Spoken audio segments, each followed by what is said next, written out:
Shalom, beloved family. It's your girl Sophia Spiritual Light, and we're here with another video that's the continuation of our other videos on the actual laws that we are supposed to be adhering to. And so this is the whole thing is, and I'm qualifying this before we get too deep into it because technically Yahweh Shai brought a new covenant. That was the whole point of having a savior. However, the Ronanites, which are the Ish people, if they don't believe in Yahweh Shai, they can say that those rules are do not apply. And so, to fight fire with a flamethrower in this regard, we can then revert back to this particular covenant, these particular laws that Moses established, which they do acknowledge. And so, this is how you fight fire with a flamethrower. In this regard, in your mind, is that knowing that no matter what way they turn, they're violating the laws. Not only they don't acknowledge the cosmic law, they ignore that, right? That's not in the Bible anywhere. So they're violating the cosmic laws because they say they don't exist, and they're also violating Moses' laws, which they do acknowledge and accept and have put into every Bible so that you can see them. Except, of course, we got that one part in here where they use the wrong terminology, and that will make sense once we get to it. And I will do a little bit of explaining. Again, you can read this for yourself. This is in your regular Bible, Exodus 21 through 23. Everybody has a copy of it. So it is just like the Code of Hammurabi has been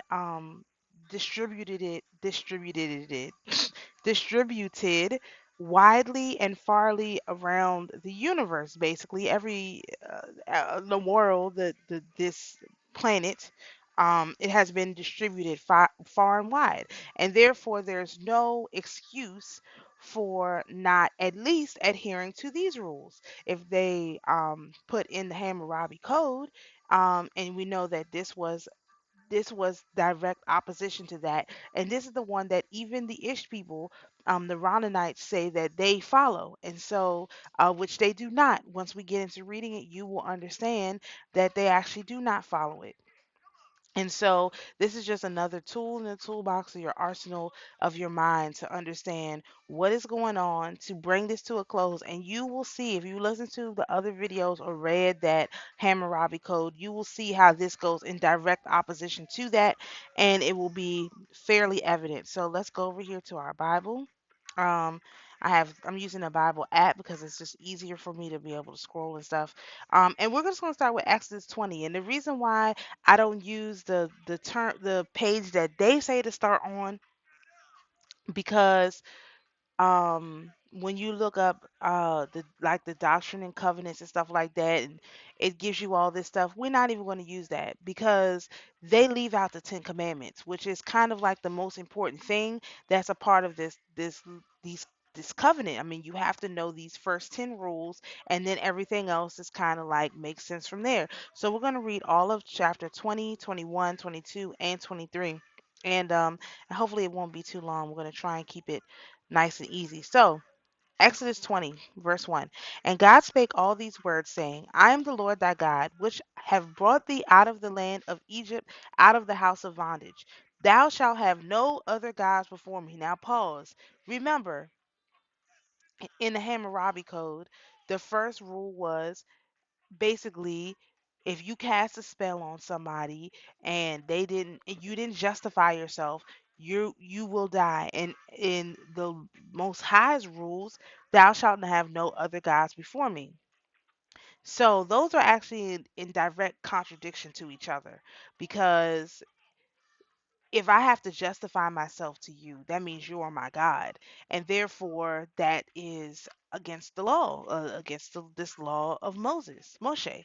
So we're going to just automatically count that law as violated, right? All right. Thou shalt not make unto thee any graven image or any likeness of anything that is in heaven above, or that is in the earth beneath, or that is in the water under the earth. Thou shalt not bow down thyself to them, nor serve them. For I, the Lord thy God, am a jealous God, visiting the iniquity of the fathers upon the children unto the third and fourth generation of them that hate me, and showing mercy unto thousands of them that love me and keep my commandments. Again, direct. Their second thing was what? more about witchcraft. Like if you do this and you do that and you don't justify yourself, this and that, the Most High say that's null and void. Next, thou shalt not take the name of the Lord thy God in vain, for the Lord will not hold him guiltless that taketh his name in vain. Next, remember the Sabbath day to keep it holy. 6 days shalt thou labor, do all thy work, but the seventh day is the Sabbath of the Lord thy God. In it thou shalt not do any work, thou nor thy son, nor thy daughter, nor thy manservant, nor thy maidservant, nor thy cattle, nor thy stranger that is within thy gates. For 6 days in the Lord made heaven and earth, the sea, and in them, all that in them is, and rested on the seventh day. Wherefore the Lord blessed the Sabbath day and hallowed it. And again, if you remember from the Hammurabi Code, literally you worked every single day, you had to pay, there was no days off, there was no jubilee, there was no nothing. So, violation. Verse 12, honor thy father and thy mother, that thy days may be long upon the land which the Lord thy God giveth thee. Violation. Not in the code at all about honoring or anything like that.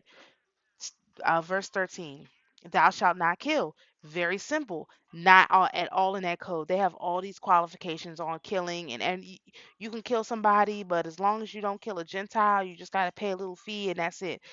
The Most High saying, thou shalt not kill. Very direct language. Verse 14, thou shalt not commit adultery. Not so in that Hammurabi code. Verse 15, thou shalt not steal. Verse 16, thou shalt not bear false witness against thy neighbor. Why do they have to have this as one of the Ten Commandments? Because in the Hammurabi Code, as long as you have your witnesses and the other person doesn't have their witnesses, that's all that matters. They didn't say they had to be honest witnesses, they just said they had to have witnesses, and that's what they was doing. You can obviously see that by the way that this is written. All right. Verse 17. Thou shalt not covet thy neighbor's house. Thou shalt not covet thy neighbor's wife, nor his manservant, nor his maidservant, nor his ox, nor his ass, nor anything that is thy neighbor's.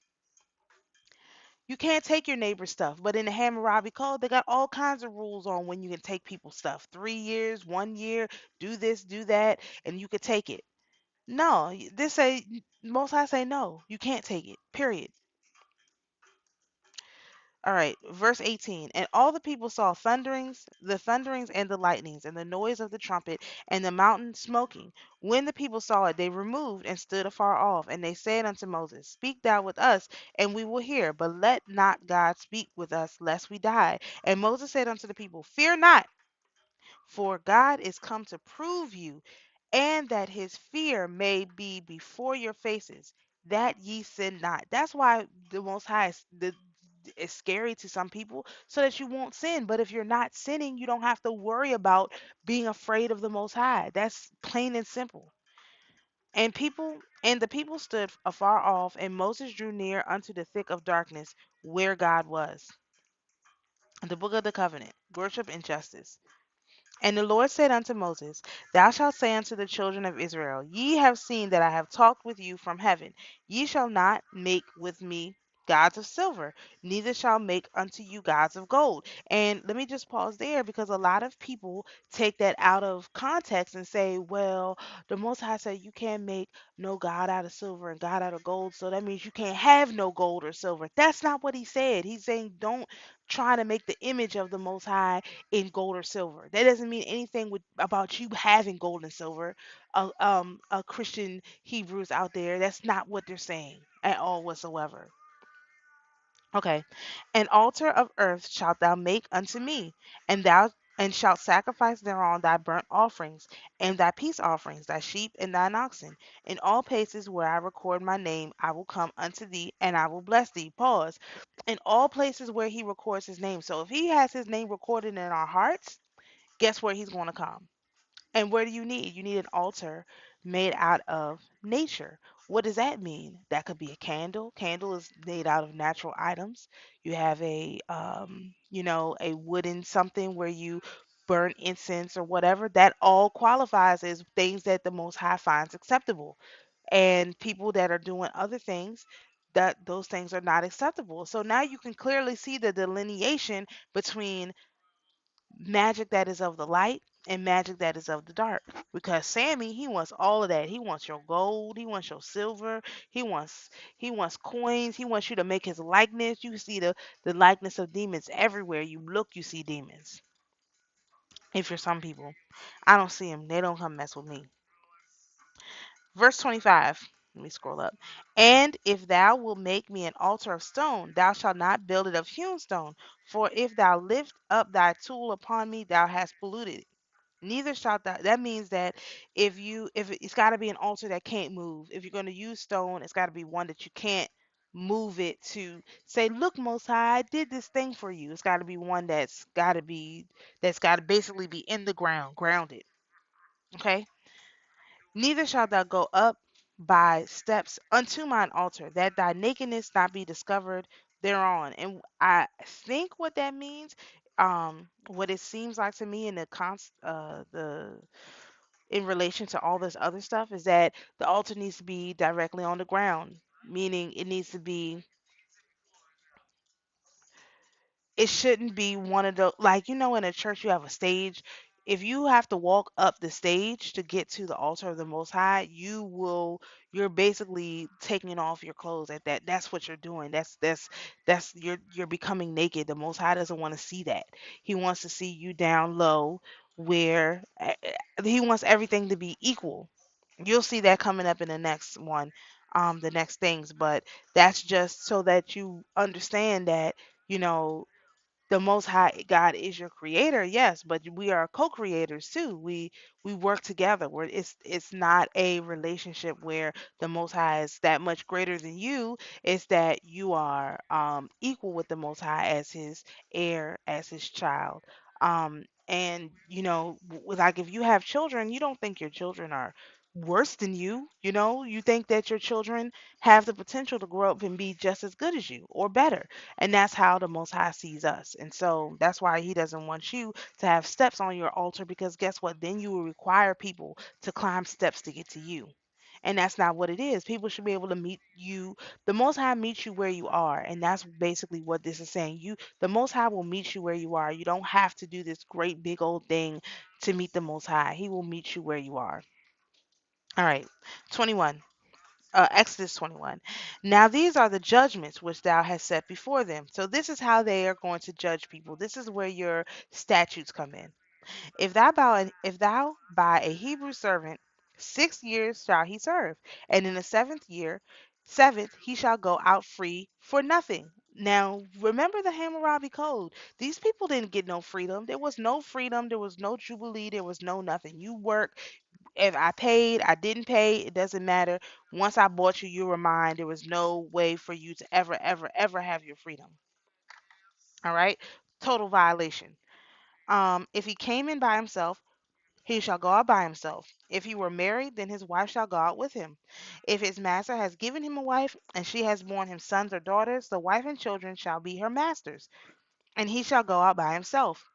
If the servant shall plainly say, I love my master, my wife, my children, I will not go out free, then his master shall bring him unto the judges, and he shall also bring him unto the doorpost, and his master shall bore a hole through with an awl, and he shall serve him forever.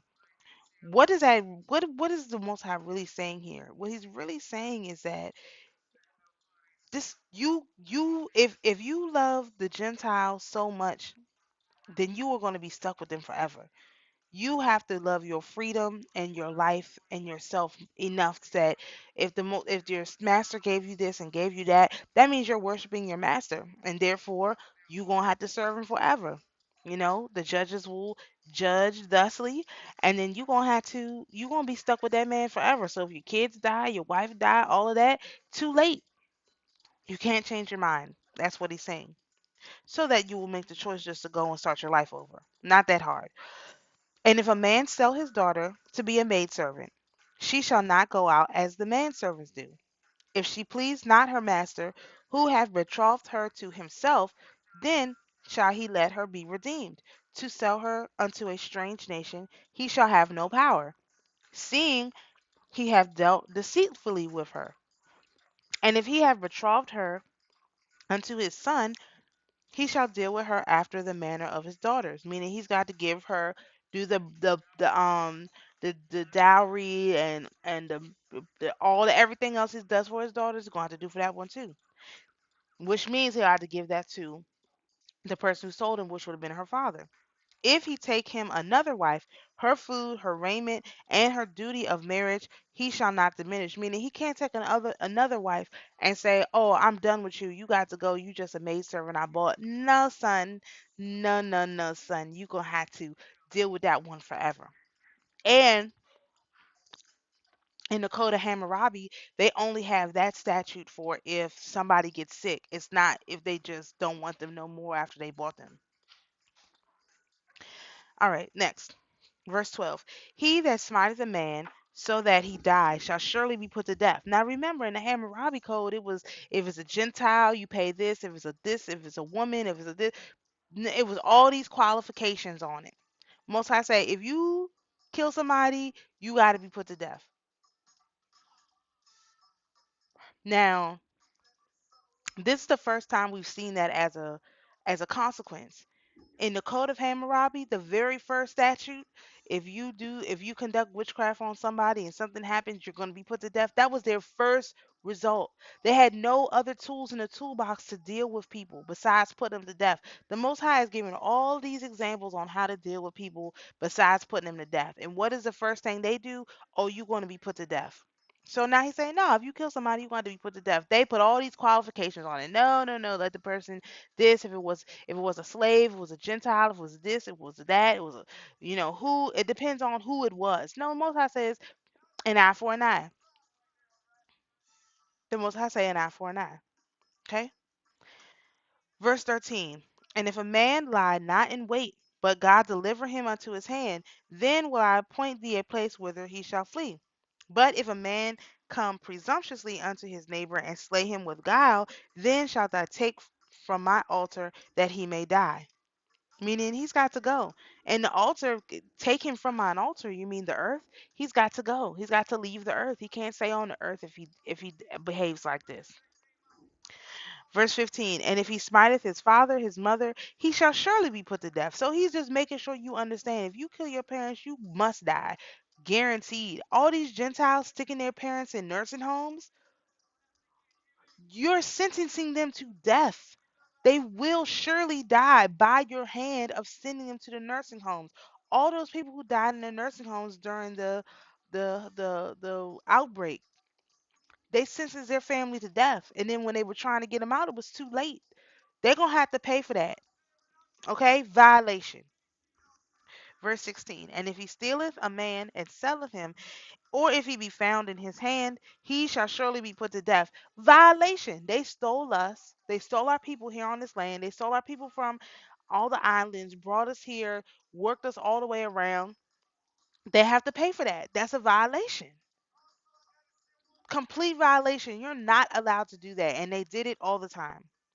Then they try to lie and say, no, well, we bought y'all from Africa. We paid for y'all. So we didn't commit a violation. This is what they did. This is why you have the whole Africa theory so that they could blame it on the Hamites for selling us into slavery. But that's none of that is even what happened. They're just trying to convince you that they didn't violate this right here. But the truth is they violated it. Violation, you have to pay for that. Verse 17, and he that curseth his father or his mother shall surely be put to death. And if men strive together, and one smite another with a stone, or with his fist, and he die not, but keepeth his bed, if he rise again and walk broad upon his staff, then shall he smote him that be quit. Only he shall pay for the loss of his time, and shall cause him to be thoroughly healed. Meaning he's got to heal up, and the person who caused him to lose the time has got to pay. Look at this how they say to treat the servants. And if a man smite his servant or his maid with a rod, and he die under his hand, he shall surely be punished. Notwithstanding, if he continue a day or two, he shall not be punished, for he is his money, meaning he had his bond. I don't know why I didn't use the term bond. He has a bond on that. So he's going to have to pay for that with his own money, with his own bond. 22. If men strive and hurt a woman with a child so that her fruit depart from her, and yet no mischief follow. He shall surely be punished according to the woman's husband will lay upon him, and he shall pay as the judges determine.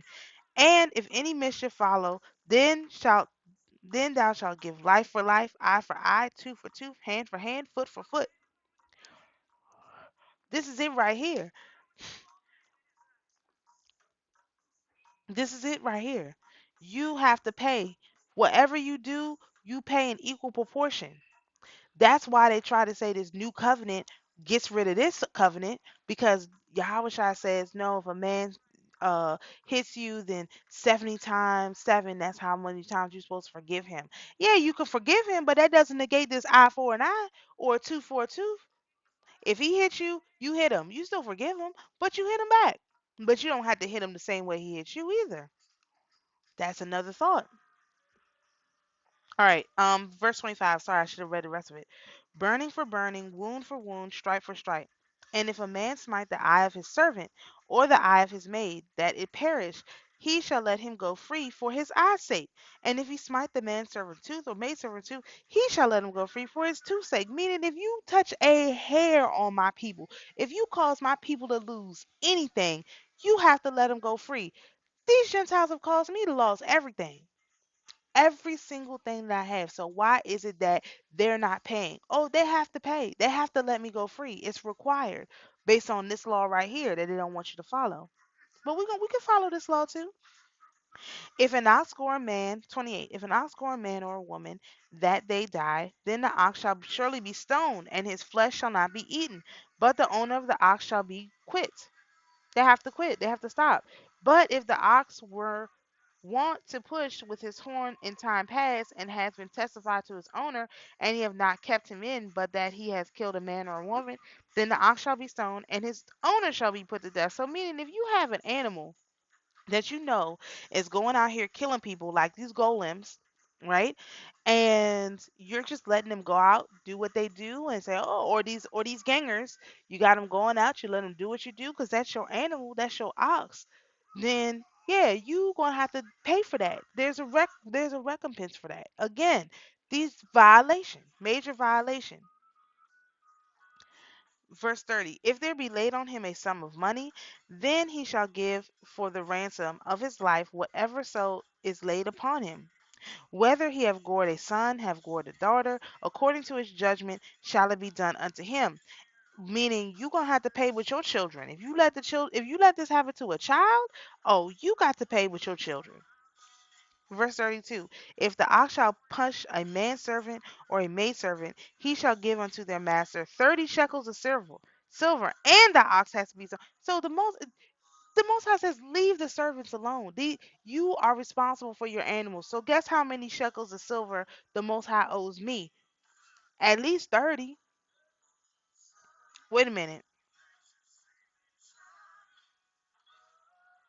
More than that, because this has been going on for 4,000 years. So what's 30? 30 a year times 4,000. That's how much they owe me. 4 times 3 is 12. 120,000 shekels of silver. That's what these Gentiles owe me. They've been doing this to my people for 4,000 years. If it's just once a year for 4,000 years, they owe me 120,000, no, 1.2 million shekels of silver. That's what they owe me. 1.2 million shekels of silver. Whew, Father. Let's see. We're going to start with 33. And if a man shall open a pit, or if a man shall dig a pit and not cover it, and an ox or an ass shall fall therein, the owner of the pit shall make it good, and give money unto the owner of them, and the dead beast shall be his. And if one man's ox hurt another's, that he die, then they shall sell the live ox and divide the money of it, and the dead ox also they shall divide. Or if it be used, or if it be known that the ox have used to push in time past, and his owner have not kept him in, he shall surely pay ox for ox, and the dead shall be his own. You know that you got to pay. It's got to be fair. This is fair. This is fair. And that just shows you how much they owe us. Exodus 22. If a man shall steal an ox or a sheep and kill it or sell it, he shall restore 5 oxen for an ox and 4 sheep for a sheep. Imagine us, we're the sheep. We're the sheep. All these analogies, think about that. We are the sheep. How many of our people have they killed? They have to give us back, they have to give us back four sheep for a sheep. For every one of our men that they have killed and murdered in these streets by their gangers, they owe us four men. For every child they have murdered in these streets, they owe us, for every one of our men they've imprisoned, they owe us four sheep, four people. They owe us four people. Now they can't even provide us one person because they can't make people. So violation. If a thief be found breaking up and be smitten that he die, there shall no blood be shed for him. Meaning, if somebody is if somebody breaks into your house and if somebody breaks into your house and you catch him right there, that's it. There's not supposed to be no blood shed for him. No, there's no one else is supposed to die for that. No one is supposed to die for that. If you hit them, not kill them. If you hit them, you catch them in the midst and you hit them, you're not supposed to kill them. Verse 3, if the sun be rising upon him, there shall be blood shed for him, for he should make full restitution. If he have nothing, then he shall be sold for his theft. If the theft be certainly found in his hand alive, whether it be ox, ass, sheep, he shall restore double. They owe us double what they took from us. This is why they're going to get. We had 4,000 years. That was the biggest lie to say we had 400 years. We've had 4,000 years. They're going to get 8,000 years for what they've done. Double what they did to us. They've had us like this for 4,000 years. Remember, the Hammurabi Code was written in 2285 BC. It is 2022 AD. That's almost 4,000 years they've been doing this to us. They owe us double, not 800 years, 8,000 years. That's what they don't want you to know. All right, verse 5. If a man shall cause a field or vineyard to be eaten, and shall put in his beast, and shall feed in another man's field, the best of his own field and the best of his own vineyard shall he make restitution. He's got to give back the best of his own field and the best, and not the worst. That again, Ronanites want to give you. Oh well, yeah, we'll give you your freedom, but you gonna have to just figure it out. We're gonna crash the system. We'll give you your freedom. We'll announce it. Send out that little what do you call it? She's she's Indian, right? Send out that little Indian woman. I don't remember what the name for that tribe is. Send out that little Indian woman. Let her tell those indigenous people that they have their freedom, but we're still gonna make you suffer. Absolutely not. Most High say we get the best, not the leftovers that you want to give us after you're done. No, the best. I'm not gonna fed post. All right. Verse 6. If fire break out and catch in thorns, so that the stacks of corn or standing corn or the field be consumed therewith, he that make he that kindled the fire shall surely make restitution. So whoever started the fire has to pay for it. So again, this is about those Ronanites going around starting trouble and then saying, "Oh, it wasn't me." So then, when we use some sort of magic mirror or whatever to find out who started the fire, then they would say, "Well, you're not allowed to do that," and then they would try to put us to death. Do you see that, y'all? This is not crying. This is just pure anger, righteous anger. Um, all right, verse 7. Did I read that yet? If a man shall deliver unto his neighbor money or stuff to keep, and it be stolen out of the man's house, if the thief be found, let him pay double. So again, think about Black Wall Street. Think about the Tulsa race riot. Think about all the race riots. They stole stuff directly out of our houses. And because they weren't caught, they think that they're not going to have to pay. Absolutely not. I caught you because I know that it was the British that was coming in. and doing those race riots and doing those rioting and burning down the houses. They were starting that. So, Sir King Charles, you owe me and my people double, double what you all, double the gold and silver that you all stole from our people. I caught you, double. All right. If the thief not be not found, and this is why King Charles owes me double, then the master of the house, which is the king, shall be brought unto the judges to see whether he have put his hand unto his neighbor's goods. We can bring that to the black judge too. For the manner of trespass, whether it be ox or ass or sheep, for raiment, or for any manner of lost thing, which another challenges to be his, the cause of both parties shall come before the judges, and whom the judges shall condemn, he shall pay double unto his neighbor. They owe us double. They owe us double. Another time they owe us double. They owe us double so much. I don't even know how you can keep doubling the double. We're not going to do compound interest on them like they did that. We're not doing usury over here. They owe us double for this offense, double for that offense. They think they got 8,000 years. It might be 12,000 years before they can figure out how to pay because they got to double the double. How you going to pay us back? You got to triple it. You got a square root, whatever that is. You owe us triple, quadruple. Every one of these is a violation of 4,000 years that you've been doing this to us. All right. If a man deliver, verse 10, if a man deliver unto his neighbor an ass or an ox or a sheep or any beast to keep it, and it die or be hurt or driven away, no man seeing it, then shall an oath of the Lord be between both, that he have not put his hand unto his neighbor goods, and the owner of it shall accept thereof, and he shall not make it good. And if it be stolen from him, he shall make restitution unto the owner thereof. If it be torn in pieces, then let him bring it for witness, and he shall not make good what was torn. Meaning, if some act of God happens to somebody's thing and the neighbor doesn't know, I don't know, all they have to do, swear before the Most High, I have no idea what this is, and the Most High will hear that and honor that, and that's it. You lost your product. They don't want us to know that. Well, they don't do that anyway. That's what they do to us. If we don't, we have our men go to court and say, I don't know what happened to that person. That wasn't me.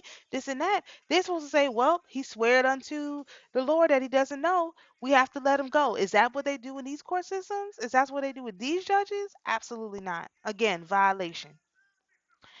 If a man borrow an aught of his neighbor, and it be hurt or die, and the owner thereof not with it, he shall surely make it good. But if the owner thereof be with it, he shall not make it good.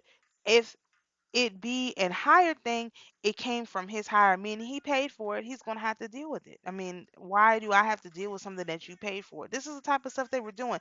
Now you can see why they had that Hammurabi code with 8,000 lines, because it was against this right here specifically, which means we've been going through this since 2285 BC. Again, at least it's probably longer than that because they wrote it in 2280. He was king in 2285.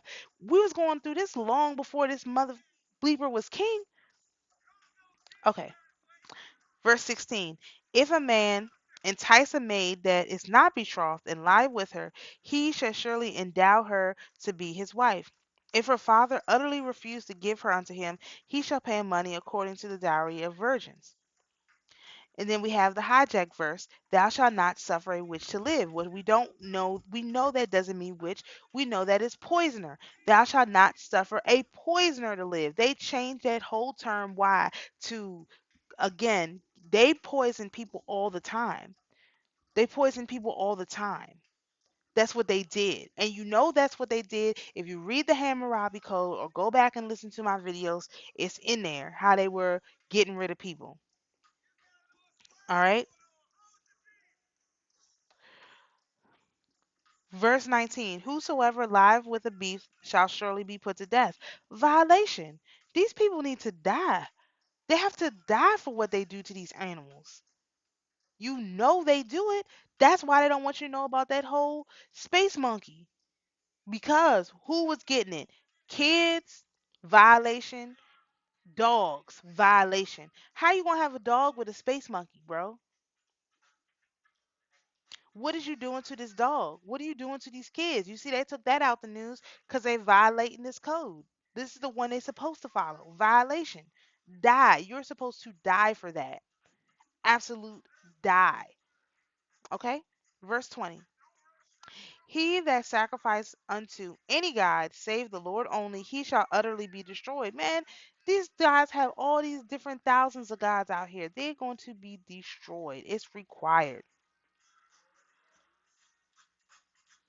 And again, this says sacrifice unto the God. So if you like they always try to talk with the golden calf again, back to this story because I think that it's not told properly. But this whole thing with the golden calf is it wasn't a sacrifice that they were doing. It was what's the proper term for that? It's not a sacrifice, it was a memorial. They were honoring the golden calf, not sacrificing to it. That's why Aaron had to go and do that sacrifice on the altar to the Most High because the when he shook the his left hand with these dudes, the sorcerers, the ones practicing the evil magic, when he left hand shook with these dudes, he agreed that they were doing a sacrifice. That changes the whole context of the story, and then Aaron was the only one who could fix that. He wasn't the bumbling, stumbling fool they try to make him be. He was the only one who could. If even Moshe was there, and it was still only Aaron that could solve that problem. Because that's how it is. Anyway, I'm not even going to get into that. Um,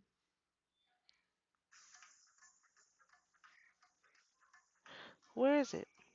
Here we go. Oh, verse 19. Sorry. Whosoever lied with a beast shall surely be put to death. Okay, we already said that. He that sacrificed unto any god save the Lord only he should be destroyed. Okay. Thou shalt never vex a stranger, nor oppress him, for ye were strangers in the land of Egypt. They violate that all the time. They stress us out. They have different rules. They have different words. They use different words. They don't make the language cohesive. Anything they can do to vex us, they do that all the time. So that's a major violation. Verse 22. Ye shall not afflict any widow or fatherless child. We're all widows and fatherless children out here. All of us, because our father is not here. So they're not supposed to be doing this to us. They're not supposed to afflict us. If thou afflict them in any way wise, and they cry at all unto me, I will surely hear their cry. And my wrath shall be wax hot, and I will kill you with the sword, and your wives shall be widows, and your children fatherless. That's why they're getting what they get now, because we're crying to the Most High. Please, these people are tormenting us. Every day, day in and day out, they're tormenting us. Please do something about this. And because the Most High knows our father and our mother is not here, he's not here. The mother is here, but she's not here either. We're fatherless mothers and children at this point spiritually, and so he got to come in and do that thing. And this correlates also with that angel that's over the widows too. So I bet I can take this statute and go back and lay it directly over all of those 360 or 382 intelligences over the earth sphere, because now that I'm thinking about it, it seems like this lays over it directly, like word for word. All right, verse 25. Here we go. This is another major violation right here. If thou lend money to any of my people that is poor by thee, the Gentiles made us poor. They took all of our wealth for 4,000 years and have made us poor. Just keep that in mind. Thou shalt not be to him as an usurer, neither shalt thou lay upon him usury. They're not supposed to charge us usury, which is why if you pay your taxes, it's a gift to the government. They supposed to pay because of this law right here, which is why they know this is the law they're supposed to be followed. But what they do is they lie to you, which again is a violation. But I guess they figure if they can get away with one violation, they won't get away with other violations. I don't know. These people are weird. Verse 26. If thou at all take thy neighbor's raiment to pledge, that thou shalt deliver it unto him by that the sun goeth down. For that is his covering only. It is his raiment for his skin. Wherein shall he sleep? And it shall come to pass that he crieth unto me, that I will hear, for I am gracious. Man, the Most High is going to bless us so much because these people have taken everything from us. They are ready right now to put you out in the street. And guess what will happen? The Most High will be gracious to us. The Most High will be gracious to us. They want to take it, you know, they want to take it, and they feel like, especially if you're, if technically if you quote unquote own your house, you still don't own it because you have to pay the tax. And even if you rent, it's the same thing. So if they take your house because you didn't pay your taxes, or if they take your house because you didn't pay your rent, that's a major violation, which the Most High will be gracious to us as a result, which is really bad for them. Bad news for them. Verse 28, thou shalt not revile the gods, nor curse the ruler of thy people. They try to use that against us. No, you can't talk bad about uh the gods or just, man, I don't have time to worry about the gods, whatever gods there were. I don't talk bad about the demons. I just say they have their purpose. Let them do what they do, and as long as they don't mess with me, we ain't got no problems. But they are bad. They do things they're not supposed to do, nor curse the ruler of thy people. I Let me tell you something right now. That old decrepit man in the White House is not my ruler. My ruler is the Most High God. And so I am not going to curse the Most High God. Now, that decrepit person living in the White House, he is not my ruler. So I will talk about him however I choose, which I won't do it here because that's Fed posting. All right. Verse 29, thou shalt not delay to offer the first of thy ripe fruits and of thy liquors. The firstborn of thy sons shalt thou give unto me. That doesn't mean sacrifice them. That doesn't mean burn them at the stake or whatever these weird things Gentiles do. That means that you gotta find that one person in your family, that one child that you have, that you'll be able to teach what you know. That's what that means. Y'all, I mean, the Gentiles take everything and ruin everything. That does not mean you got to find somebody who will do this and do that. No, that just means, listen, you gotta make sure you teach somebody what you know so that it can be passed down through the generations. That's all that means. Same thing, the first fruits, really, you could take, like when you, if you have a garden, you would take the first round of things that come out, share them with people, or let it go to seed so you can produce more seeds, something like that, something that actually helps to regenerate it, to pass the information down, not whatever these Gentiles be saying, because they is wrong as the day is long. All right, Exodus 23, and we're almost done. Thou shalt not raise a false report. Put thine hand with the wicked to be unrighteous witness, meaning don't bear false witness, don't, no snitching. Why does why Why in this code is no snitching? This is no snitching right here. Don't raise a false report. I mean, you don't know. I don't know nothing. I don't know. I ain't never known. This is in the rules. That's a no snitching rule. Our people got this in us, man. Verse 2, thou shalt not follow a multitude to do evil, neither shalt thou speak in a cause to decline after many to wrest judgment, neither shalt thou countenance a poor man in his cause. Meaning, leave people alone, man. Don't follow these evil people around. You know they doing wrong. Don't just like leave out. Don't say what the Gentiles say and don't do what the Gentiles do. They don't know what they're talking about. You can, and the Most High has made that a law. We must not say what the Gentiles say. We must not do what the Gentiles do. Must not. All right. For if thou meet thine enemy's ox or his ass going astray, thou shalt surely bring it back to him again. If thou see the ass of him that hateth thee lying under his burden, and wouldst forbear to help him, thou shalt surely help with him. Meaning, if you see somebody suffering, then you help them. But that doesn't mean everybody. That just means, you can, if you see something that's something somebody lost. But remember, these Gentiles don't own anything. Everything they have, they stole. So what they're trying to say, they use that against us, slave catcher laws again. They try to use that, well, you saw, that's mine. I own you. I own you. No. Not how it works. All right, verse 6.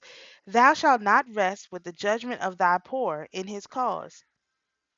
Keep thee far from a false matter, and the innocent and righteous slay thou not, for I will not justify the wicked. And thou shalt take no gift, for the gift blindeth the wise and perverteth the words of the righteous. And thou shalt, okay, so basically that's about those. Remember this, the second and third rules in the Hammurabi Code was about um witness tampering, right? And so this is all the way down at the end. We're almost done. He's just getting to talk about witness tampering. This is how the Most High got his priorities in order, and the Gentiles do not. All right. And thou shalt not oppress a stranger, for ye know the heart of a stranger, seeing ye were strangers in the land of Egypt. Again, we have this again. Don't oppress strangers. They violated that all up and down. They are violating their own people. Their own people are strangers and they're oppressing their own people. They're oppressing us too, but they're also oppressing their own people. So not only are they not supposed to oppress us, they're also not supposed to oppress their own people, which they're violating. They're oppressing their own people like a mug. And that's why they got what they got. Here we go. In 6 years thou shalt sow thy land, and shalt gather in the fruits thereof. But the 7th year thou shalt let it rest and lie still, that the poor of thy people may eat, and what they leave the beasts of the field shall eat. In like manner thou shalt deal with thy vineyard and with thy olive yard. 6 days shalt thou do work, and on the 7th day thou shalt rest, that thine ox and thine ass may rest, and the son of thy handmaid and the stranger may be refreshed. And in all things that I have said unto you, be circumspect, and make no mention of the name other gods, let it be heard out of thy mouth. Meaning, all these priesthood of Mahan always talking about Satan, all crazy like Jesus. No, don't talk about these other guys. You're not supposed to talk about them at all. Why would you even speak of them? I don't speak of I just call them the infernal spirits. I don't have to call them out by name and all of that. What's the point of that? Even when I do my readings, I don't send a person a demon unless I'm like, do you want to know? I send that separately. I don't put that in their reading. What's the point of that? Why would I tell somebody that information so that they can be all scared and all that of everything? No, that makes no sense. Verse 14. 3 times thou shalt keep a feast unto me in the year. Thou shalt keep the feast of unleavened bread. Thou shalt eat unleavened bread for 7 days, as I commanded thee in the time appointed in the month of Abib. For in it thou camest out of Egypt, and none shall appear before me empty. And the feast of harvest, the first fruits of thy labors which hast sown in the field, and the feast of ingathering, which is in the end of the year, when thou hast gathered thy laborers out of the field. 3 times a year, all thy males shall appear before the Lord God. So let me just point something out about this. And this is something that I've been talking about, but I don't think people really understand. The last feast of the year is the feast of harvest, the first fruits of thy labors which thou hast sown. I mean, the feast of ingathering, which I will call the day of atonement, right? Which is the end of the year when thou hast gathered thy labors out of thy field. This is September. People the beginning of the year is September. It's literally the the feast of or the Day of Atonement. That's when our year is supposed to begin. This starting the year in March makes absolutely no sense. It's supposed to start in the fall because you start by resting. That's why I think the days of the week are also in the wrong order because I think the first day of the week is supposed to be Wednesday. And then we work from Wednesday. We take a rest on Sabbath. That's halfway through. You take your rest. So I think the whole way that they describe it is backwards. Like they tell you he labored 7 days and he rested one day, but they don't say which one day it is. They just say it's one day. So in my opinion, in my assertion, in my wild speculation, I think the day that we're supposed to rest is Wednesday. No, the first day of the week is Wednesday, but the day we're supposed to rest is Saturday in the middle of the week. which is fine. I mean, it still has the same result, you know what I mean? But I just wish that people would open their minds to have a little bit more understanding of that, because it doesn't make sense for you to rest at once you're done. So you're super exhausted and then you take a break. Or does it make the sense to take breaks along the way? Like, the race is not given to the swift nor the battle to the strong, but the one who endures to the end. So does it make sense to endure to the end by taking a break in the middle? Why would you take a break after you've exhausted yourself? Then you're going to be like, then you're going to take a break? That's how the Gentiles want you to work. That makes no sense. It makes way more sense to start your week on a Wednesday, which I've been doing this. I worked in the restaurant industry, and also, I'm born on a Wednesday, and I didn't even realize that. But I worked in the restaurant industry, and we were closed on Monday and Tuesday. And so my week always started on Wednesday. For 5, 6, 7 years, my week started on Wednesday. Monday and Tuesday were my weekend, and my week started on Wednesday. So now, just imagine me operating my life like this, except I take the Sabbath to rest, mostly, do what I got to do, and recoup my strength from the first part of my week. And then on uh, you know, Sunday, Monday, Tuesday, I can go back strong. That makes more sense to me. And in my week on Tuesday, from a warrior strength stance with Madeem. I mean, that makes way more sense. It makes way more sense to start your week from an intellectual planning perspective, get all the thinking part out of the way Wednesday, Thursday, and Friday, and then Saturday take a break from the thinking part, and then Sunday, Monday, Tuesday go out there and hit the labor part hard. That makes sense to me. More sense to me than anything else that anyone else has ever said. So yes, I believe that our year is really supposed to start with, because it says it right here at the end, the Feast of Ingathering, which is the end of the year. The Day of Atonement is the end of the year. So that means the first of the year is like after the Day of Atonement, which I had, like I said, I'm a Virgo, so I've always started my year in September, and I felt like weird, but I always have. I always did my most planning for my year. I got everything started for my year. And I would rest at the end, like from August basically until my birthday. I would have to like just rest and not do too much. And then once my birthday came, boom, I hit the ground running because I had time to evaluate my year and see if it was good, bad, different, whatever, whatever. And then by the time my birthday came, I hit the ground running with a lot of energy and with a lot of power. And I always had good years as a result of that. And the one year I had a bad year, which was last year, I didn't do that because my birthday came and went. I never got a chance to break. I couldn't get my thoughts together. It was a lot going on for me. And so I can tell the result of that because by the time, when I should have been harvesting, which is in the spring, I had nothing to harvest because I didn't lay anything down. But the Most High did that for me so that I could see what that really meant. So, anyway, that's all I'm going to say about that because I think I've said enough.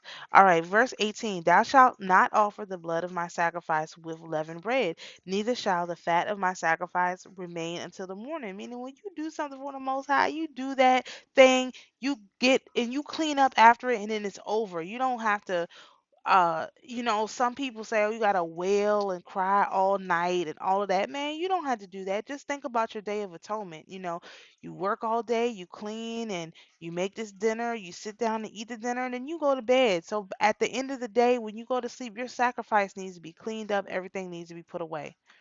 You know, that's how the Most High wants it. Verse 19, the first fruits of the land thou shalt bring into the house of the Lord thy God. Thou shalt not seethe a kid in his mother's milk. Hmm. Well, the house of the Lord thy God is us. We are the indwelling of the Shekinah. So the first fruits you need to keep for yourself. Self-preservation is the number one cosmic rule. So the first fruits of what you produce, you're supposed to keep for yourself. Because we are the house of the Lord. We are the indwelling of the Shekinah. So again, they try and make you think like something out there, but it's something within us. So whatever you earn, you're supposed to keep. Whatever money you have, you're supposed to keep and do for yourself first, as self-preservation is the first cosmic rule. Again, go back and see my other videos. I'm gonna put them all in a playlist to make it easy. Um, I don't understand this part. Thou shall not seethe a kid in his mother's milk. I don't know what that means. Anyway, verse 20. Behold, and a lot of people will stop right there and say, okay, well, that's it. But no, this part is very important because he's telling you how he's going to enforce these rules. And of course, the Gentiles don't want you to think about it this way. But based on what we know, this is accurate. Behold, I send an angel before thee to keep thee in the way and to bring thee into the place which I have prepared.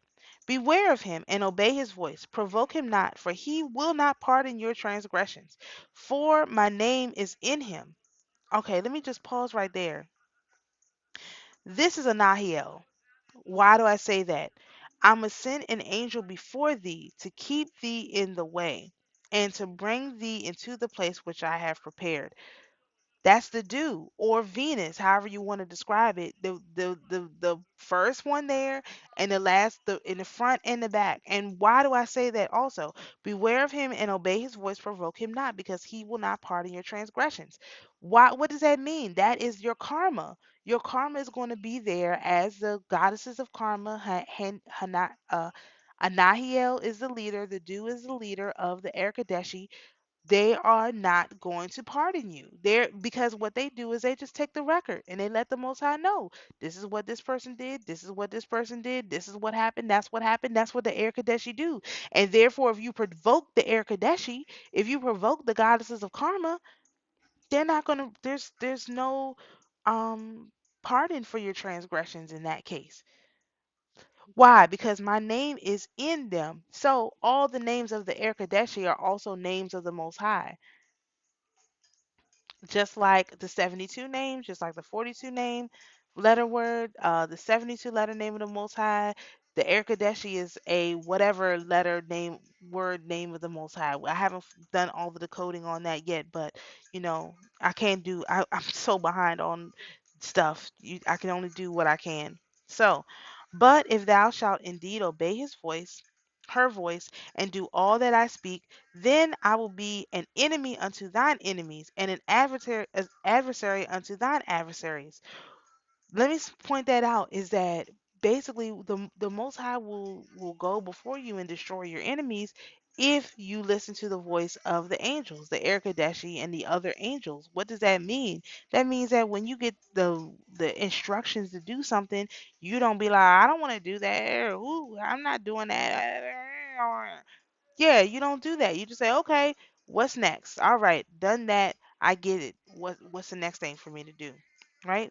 Verse 23. For mine angel shall go before thee and bring thee in unto the Amorites and the Hittites and the Pezerites and the Canaanites and the Hivitites and the Jebusites, and I will cut them off. He is going to use the Air Kadeshi.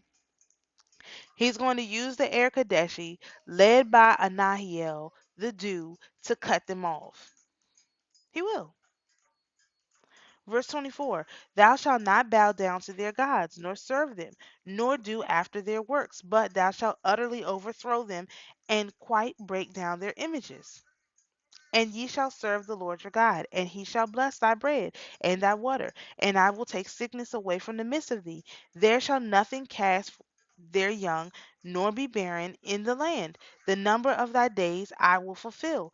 I will send my fear before thee, and will destroy all the people to whom thou shalt come, and I will make all thine enemies turn their backs unto thee. What does that mean? That means the Most High is going to turn all the backs away of all these people who think that they're going to do something. There's nothing that they can do. They will have nowhere to go, no one to turn to. Verse 28. And I will send the hornets before thee, which shall drive out the Hivite and the Canaanite and the Hittite from before thee. I will not drive them out before thee in 1 year, lest the land become desolate, and the beasts of the field multiply against thee. By little and little I will drive them out before thee, until thou be increased and inherit the land. What does that mean? That means that it's not going to be no Armageddon where they're going to come in and everything's going to be wiped out at once. It's going to be just like how we're seeing now. You got the fires wiping them out in some places. You've got hurricanes wiping them out in some places. You got flooding wiping them out in some places. You've got uh, uh, earthquakes wiping them out in some places. But little by little, they're being removed from the land. Not a lot. And what else does the Most High say? Until you be increased. So what has to happen is we have to go into these places where they've been wiped out and start to build our stuff and do our thing. And it should be really cheap because they can't afford to go there. So that's what we have to do. We have to go into the land where they're being wiped out of, and we have to start to do our own thing in the lands they're being removed from. Or we can stay where we are and let us be increased in this way, whichever way we want. We had the Most High has given us complete latitude in how we want to do this, but He's just telling you it's going to be little by little. So this is going to be torturous for them. But remember, they did this to us for 4,000 years. So it may take 4,000 years for them to be wiped out, which is why, you know, they've been trying to flood the borders and all this stuff because they don't want you to know that it's going to be little by little. They don't want you to notice that all of a sudden, hey, it's no people that look like them around here anymore because they brought in all these other people, but they're a part of the same crew. So they're going to be wiped out little by little, the same, and they are. If you look at the reports of the border crossers, they're being wiped out little by little too. So they think they're going to come up here and everything's going to be sweet. Absolutely not. They're getting wiped out little by little in the same way. So the Most High has a very it's a subtle plan, but it works. Verse 31. And I will set thy bounds from the Red Sea even until the sea of the Philistines, and from the desert unto the river, for I will deliver the inhabitants of the land into your hand, and thou shalt drive them out before thee. Thou shalt make no covenant with them, nor with their gods. They shall not dwell in thy land, lest they make thee sin against me. For if thou serve thy gods, it will surely be a snare unto thee. That means that we cannot work for this government. we have to be we have to retire. And I was given that yesterday when I was doing this other reading, and I was like, I have to retire. It's time for me to retire. That's it is what it is. And I have my little retirement box set up, and when it starts to be populated with what I asked for, then I'll know it's time for me to retire. That's the most important thing. I'm gonna let it sit right where it is, and as I get a little bit in, I'll make it a little bit nicer. But we have to retire. There's no more of this living like this for us. We have to retire from their system. And so, so anyway, I won't go on too long. I think this is already long enough, but I hope you get the point. Please go back and read it for yourself. Again, this is Exodus 21 through 23. And if you read it directly correlated to the Hammurabi Code, you will see that it is these people are in the violation of not only their own codes that they wrote to supersede these codes, but they're in heavy violation of these codes as well. So, I think it's time for us to put into our minds that we have to retire. We have to retire from this system and let the Most High take care of us in the way that He wants. And that's what I'm doing. That's what I'm doing. I'm retired. I don't know what's going to happen. I don't know what it means making the declaration, but I'm not going back into their system for any reason. And the Most High is going to have to take care of me in some other way. And that doesn't mean I won't use their system to take care of myself. It's just that I won't work for their system. They're going to have to, I don't want to say it because it sounds crazy, but they're literally going to have to send me a check and I will stay home and do my thing. And I'm not investing any energy into their system.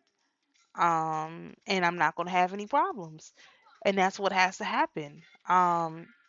You know, and I've been, toying around with this thought for a while, but it's become obvious that that is the only solution. They are going to have to send me a check and let me stay home and leave me alone.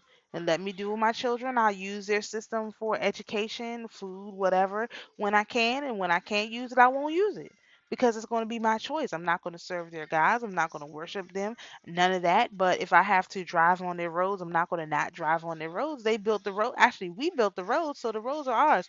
We built the schools, so the schools are ours. We built the whole system. The system is ours. It's all use the system how I want to, but I will not participate in what anything that they promote.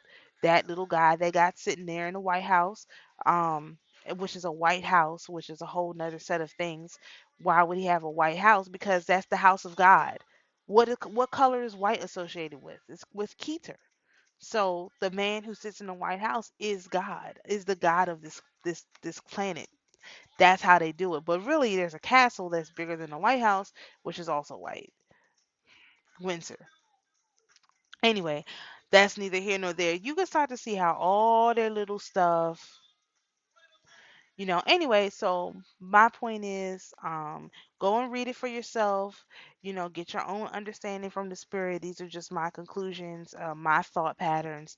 And so to the spirits who are here with us, you're invited to go in peace. To my beloved viewers, you're invited to be at peace, and always remember, the Most High is your peace. Shalom.